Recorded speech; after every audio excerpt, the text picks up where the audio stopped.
وكيبقى وكيقول لك عبريه حبه وما فهمتش. كيفاش غنديروا هاد الاولاد؟ كيفاش غنعيشوا هاد الاسره؟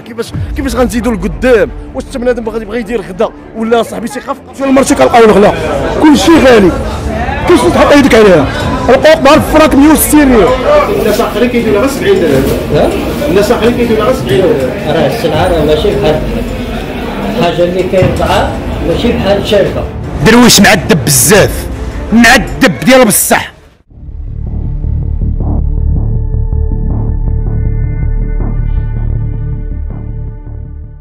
10 دراهم مغربيه كنتي تاخذ بها 3 ولا 4 كيلو ديال الخضره. اليوم غتمنى فقط انها تكفيك تاخذ بها كيلو مطيشه، حيت غالبا ما غاديش تلقاها بهذا الثمن.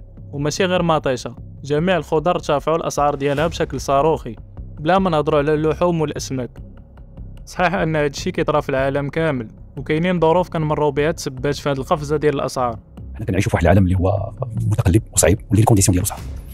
حنا دائما كنا كنقولوها وخص هادشي كنحاولوا نفهموا دائما المواطنين بانه هاد الاغلبيه ديال الاسعار اللي جاوا مرتفعين هما مستوردين.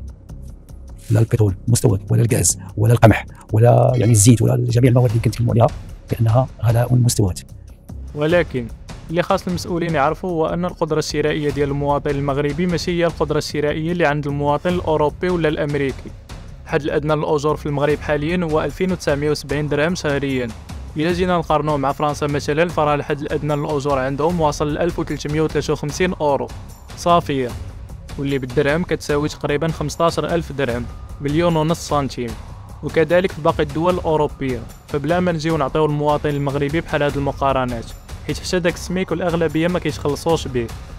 اذا ما على الحكومه والمسؤولين الا يلقاو الحل في القريب العاجل، حيت الا ما حليتوش نتوما كاصحاب القرار واللي في يديكم جميع القطاعات، شكون اللي غادي يحلو؟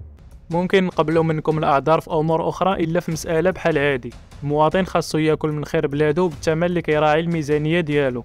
وحنا ديما كنتمناو غير الخير لبلادنا، والحمد لله على نعمه الامن والاستقرار اللي كنعيشوا فيها. فخاصنا ضروري نضمنوا حتى الامن الغذائي ديالنا، والا فراه الناس ما غاديش تقدر تصبر على هذا الوضع، وهادشي اللي ما كنتمناوش. ان شاء الله الامور تكون مزيانه ويتحل هذا المشكل في اقرب وقت.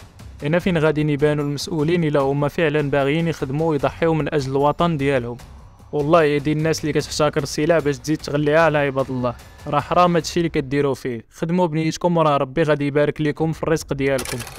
انت كمتفرج ما تنساش دير لايك للفيديو باش يوصل لاكبر عدد من الناس، وشارك في القناه باش نزيدو نهضروا اكثر على مواضيع اللي كتهم المجتمع المغربي. كنتمناو ان شاء الله المره الجايه نتلاقاو باش نهضروا في مواضيع ايجابيه وفي ظروف احسن من هذه. يجب ان نعترف جميعا بانه يجب ان نتفق اذا كانت المصلحه ديال الاسر المغربيه، خصنا نتفقوا عليها جميعا.